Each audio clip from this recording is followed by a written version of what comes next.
ఉదయ బ్రహ్మస్వరూపం మధ్యాహ్నేతు మహేశ్వర సాయంకాలేతు స్వయం విష్ణు త్రయామూర్తి దివాకర.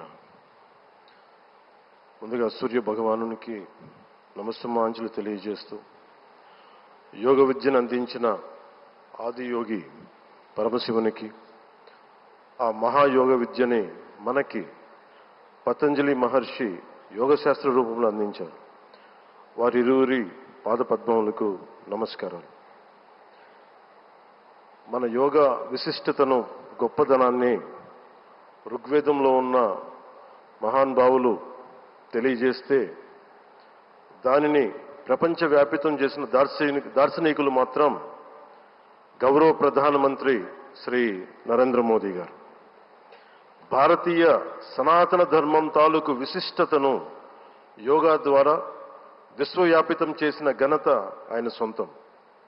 యోగా సాధకులు ఎంతటి దృఢచిత్తాన్ని కలిగి ఉంటారు, ఒత్తిడి జయించి సంకల్ప సాధకులుగా ఎలా నిలబడతారన్న దానికి కూడా మన గౌరవ ప్రధాని శ్రీ మోదీజీ గారు నిలువెత్తు ఉదాహరణ.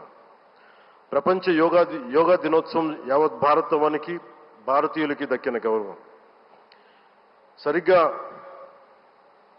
ఒక 2014లో అప్పటి ఐక్యరాజ్య సమితిలో గౌరవ ప్రధానమంత్రి మోదీ గారు ప్రవేశపెట్టినప్పుడు దాదాపు 177 దేశాలు ఈ రెజల్యూషన్కి మద్దతు పలికినాయి. ఇంతమంది మద్దతుని కూడగట్టగలిగి ఈ రోజున మనకి 2015 నుంచి యోగా దినోత్సవం ప్రారంభమైంది.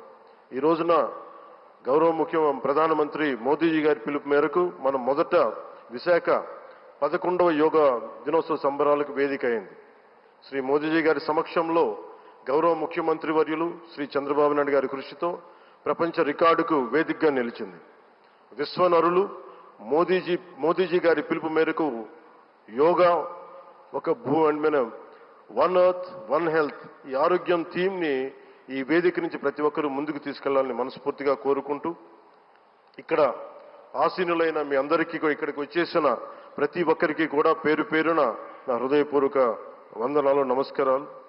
అలాగే గౌరవనీయులైన గవర్నర్ గారి శ్రీ అబ్దుల్ నజీర్ జీ గారికి, గౌరవ ముఖ్యమంత్రి శ్రీ నారా చంద్రబాబు నాయుడు గారికి, civil aviation minister Kinjarapu Rammohan Naidu గారికి, అలాగే మనకి Ayush minister of state independent charge Shri Prataprao Jadhav గారికి, అలాగే వేదిక పైన ఉన్న ప్రతి ఒక్కరికి, గౌరవ కేంద్ర మంత్రివర్యులకి, రాష్ట్ర మంత్రివర్యులకి, ప్రతి ఒక్కరికి పేరు పేరున ధన్యవాదాలు తెలియజేసుకుంటూ సెలవు తీసుకున్నాను. జై భారత్, జై హింద్.